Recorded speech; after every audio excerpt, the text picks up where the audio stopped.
About a year ago, I told you a story about FiiO's K9 Pro DAC Amp combo, which at that time felt like a giant killer unit performance-wise. Coming at $850 US, not a lot of folks were able to afford that, plus a very strong anti-MK wave movement could be felt on the horizon, and people were begging for a much simpler unit at a more attractive price. A year later, FiiO came out with this puppy right here, which is called K9, dropping MK wave capabilities and lowering its power output just a little bit and going with slightly lower grade DAC chips, but its price went down as well to $500 US. And I know that a lot of you are asking if this is a good buy or not, so let's check it out together.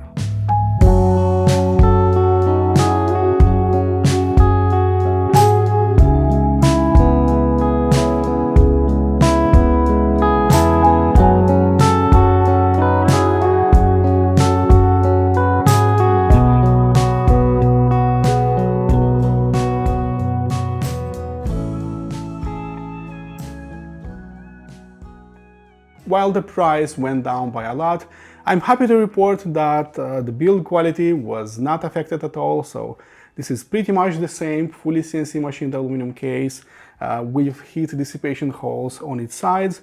The only thing that differentiates this one from the K9 Pro is a black volume knob versus one with golden accents on the Pro version. And the other thing, it doesn't have that USB Type-C input on its side, but don't you worry about that, because it still has a USB Type-B on its back. Checking out its controls, it feels like watching those Matrix movies all over again, because in truth, this is pretty much the same K9 Pro. So on its front, it has 3 headphone jacks, out of which 2 are balanced connections. There is a big volume knob in the middle carved from aluminum, and you have a few buttons and switches on its right, which will help you select a desired digital input, its working mode, and the gain. On its back, you'll find 3 digital inputs as USB, optical, coaxial, including a Bluetooth antenna socket. It has RCA and 4.4mm analog inputs and the usual RCA and XLR analog outputs. If you are wondering what's the difference between K9 and K9 Pro, then we need to dig much deeper. First of all, they changed those DAC chips, going with slightly lower grade ones from ES9038 Pro to ES9068, which lowered its dynamic range from 129 dB to 124, but in reality you'll be hard-pressed hearing a difference whatsoever with your ears. Luckily, there is pretty much the same headphone amplifier section. The power went slightly lower, but they use the same modules, so those THX AAA 788 Plus, which are providing 1.5 watts via its single-ended versus 2.1 watts on K9 Pro, and via balanced 2 watts versus 2.1 watts. But in reality, there is very little difference via balanced and very small one on the single-ended output. I measured a 2 dB difference at the same volume level with a pair of headphones, so there isn't such a big deal actually. MK wave has been dropped, and I know that a lot of you don't use Tidal anymore, and many of you were asking for this feature. And I'm glad that finally you can get a K9 at a much more affordable price point. What else? There is no longer a USB Type-C, but don't worry about that. It has a USB Type-B on its back.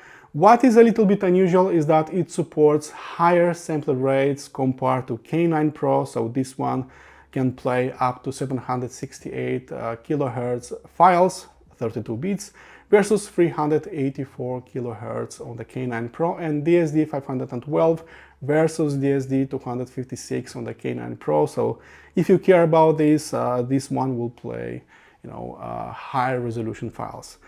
Apart from this, these two units are pretty much the same, so they use the same linear power supply. Everything is pretty much the same, which is really cool because this one is considerably cheaper. Sound-wise, you need some golden ears and some of the best recordings and some of the best headphones just to experience or just to feel a difference between K9 and K9 Pro, because in truth there is very little difference sound-wise when you are comparing both units. Except for a slightly lower power output, especially via single-ended output, I simply couldn't really detect a difference sound-wise. They sound very, very similar. In terms of tonality, they don't really have a tonality, because to me they sound colorless, distortionless, very clean, highly resolving.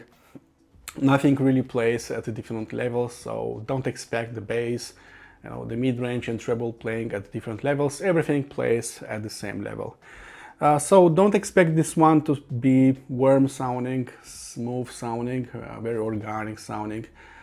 It will not roll off that upper treble, but at the same time I cannot describe this one as bright sounding.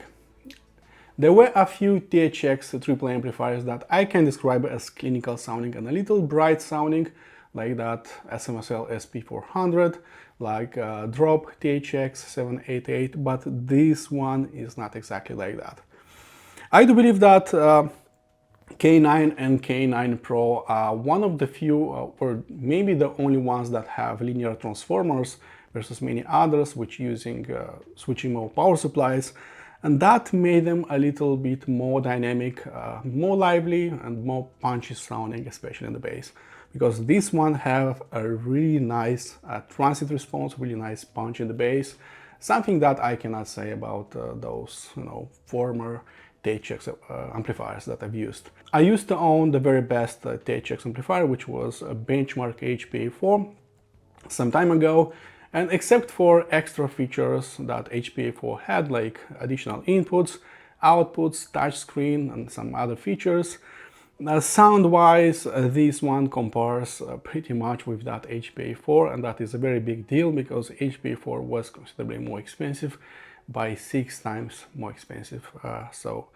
That plays in favor of K9 and K9 Pro. This one also has a DAC section, so you don't really need additional expenses to start enjoying your tunes. Just add some headphones, connect it to your PC or laptop, and start enjoying those tunes.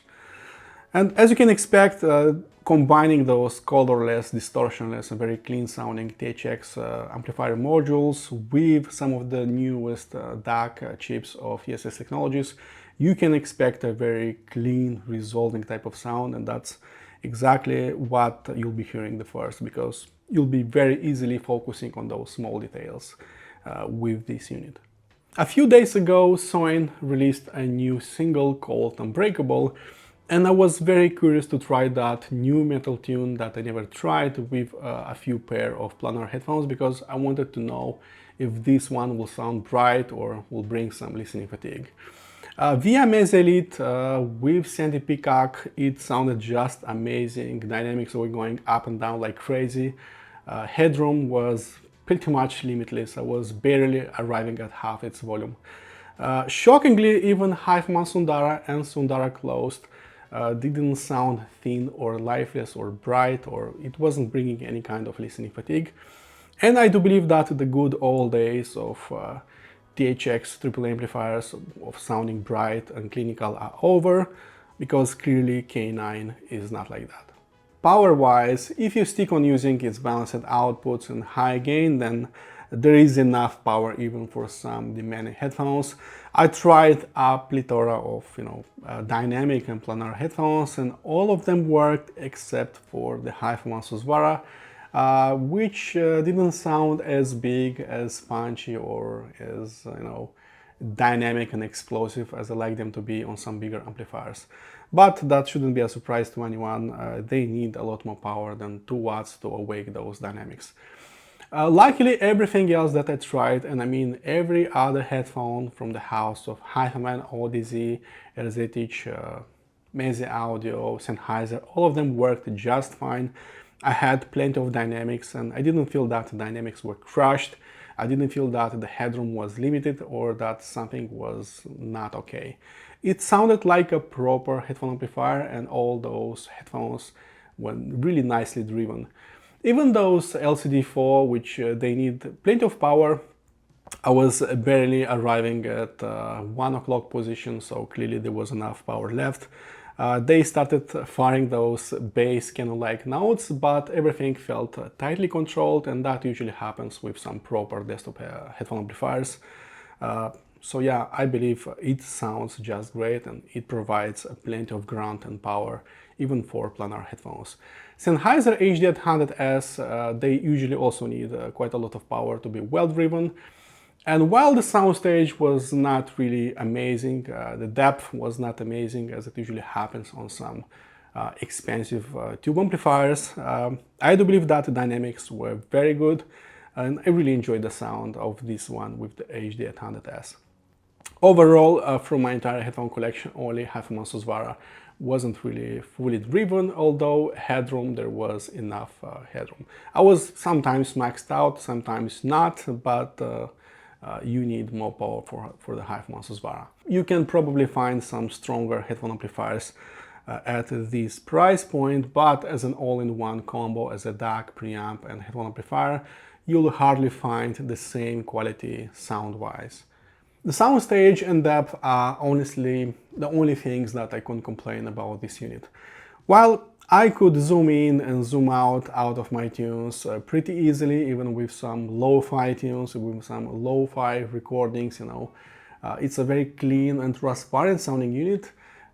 It's not enough to call it holographic or layered sounding. I couldn't really walk around my tunes and wander around those musical notes.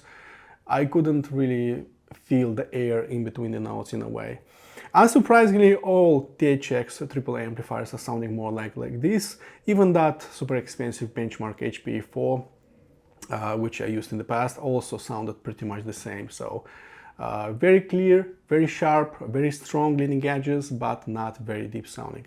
It's like you have a cinematic experience, you know, you are going to a cinema, you see that big picture, but you forgot to buy those 3D glasses, so everything is big, very sharp, but you don't have that depth, that separation, and that's exactly what I'm getting from K9. K9 Pro and all other THX amplifiers are sounding pretty much the same, so you shouldn't worry too much about this. Cheering you up a little, if you like hearing things buried deep in the background, you know, trying to steal your entire attention, even with music that you know for a lifetime, then you should know that K9 and K9 Pro are very good at that. Not only is this one a very resolving, very clean and highly detailed sounding unit, but the notes themselves, which is a little bit weird, sometimes appear even sharper and clearer and more detailed than what I'm hearing in real life. So the leading edges are very, very strong with this one. The imaging is very strong on this one. Everything is super sharp, super detailed, super outlined. Something that I'm not experiencing even in real life, which is a little bit unusual. This kind of transparency, detail, retrieval and sharpness sometimes is reserved for much higher priced DACs and headphone amplifier combos. But as technology moves forward, you can now have all of these without paying a premium price, which is really nice. Subjectively speaking, you'll be hardly pressed hearing a difference between K9 and K9 Pro, and to me they both appear highly resolving, clean sounding. I'm probably repeating the same words probably the third time, but that is exactly how they sound. They will show all those small intricacies, all those small details. If you like hearing those things, decomposing, decompressing your music into tiny pieces, then this one will be doing that pretty easily. You don't need more than a minute to hear additional intricacies, additional details popping all around your tunes. And if you already own a FiiO K5 or maybe K7, then the difference is quite big, jumping from those to K9. This one is not only a little bit more powerful, but also considerably clearer and more transparent, and you can hear that in the first minute or so. There is another thing that will impress you right away, and that is the transient response, or how fast and how impactful everything will sound to you with high dynamic range tracks. While listening to Riddle by Bad Computer, I was surprised that my entire head and skull was rumbling with bass, not only with planar headphones, but also with dynamic headphones, which is really kind of unusual. With music like this, with electronic music in general, with bass heavy music, I do believe that K9 and K9 Pro were made for musical AVs because they both are super fast, lightning quick, and just really punch in the bass. I do believe that that linear transformer in the K9 and K9 Pro made a substantial difference because I tried biggest majority of those THX triple amplifiers and none of them were exactly as punchy and hard slamming in the bass. I can only presume that a linear transformer made that big difference. I tried Beast by Nico Vega, I tried Drum Solo by Gojira, but regardless of what tunes I was using and regardless of what headphones I was using, it was refusing just to hit the brakes in terms of dynamics. So fast, impactful, this is pretty much the second name of K9 and K9 Pro. Its frequency response is very similar to that of K9 Pro, unsurprisingly, although it isn't as thin or clinical sounding like it was happening on SMSL SP400 and Drop THX 789. The bass feels really brought back to life. It's there, it's very physical, you can hear it, you can feel it with your body. What's more interesting is that even bass light headphones felt rejuvenated with more bass energy in a way. So this is not really a bass heavy type of unit, but there is definitely a little bit more energy happening in the bass. It still plays on the same level with the mid-range and treble. It's a high quality type of bass, so expect it to be clean, detailed, fast and punchy sounding in the bass. If you are coming from a fully discrete class A amplifier, from a hybrid, from a full tube headphone amplifier, then you'll be slightly disappointed in knowing that it doesn't add that smoothness, that warmth, that body and richness in the mid-range. But if you are coming from some entry-level THX amplifiers, then there is definitely slightly more body and a slightly denser mid-range delivery in a way. I didn't experience this one as thin or lifeless sounding, but at the same time it didn't provide that super high saturation in the mid-range. Vocal performance was good, but it was not great, but at the same time I really enjoyed my blues and jazz collection.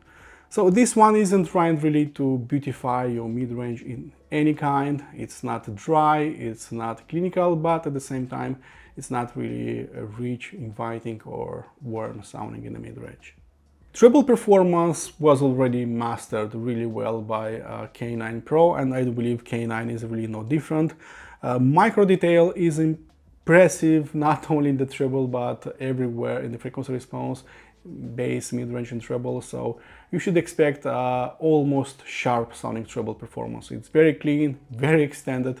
If you like a little bit more energy in the treble, then this unit is definitely for you, and if you like a more rolled off, smooth treble performance, then K9 is not really for you. I can swallow bright sounding DACs, I can swallow bright sounding DAC amp combos and headphones, but luckily K9 is not one of them. As for my conclusions, FiiO dropped its asking price substantially by $350 and while on paper it might feel that lower grade DAC chips on slightly lower power output might seriously downgrade its performance, in reality that really didn't happen. It sounds very similar with K9 Pro and I couldn't really detect some major differences, maybe a little bit on the single-ended output. If you like coloring the sound with your headphones and not with your DACs and headphone amplifier combos, then K9 is a very easy recommendation to make. And if I'm taking into consideration its price to performance ratio, then I do believe this is a giant killer and it just easily won my highest gold award. This is pretty much it. Thank you guys for watching, for supporting my work. My name is Sando and I'll see you in the next video.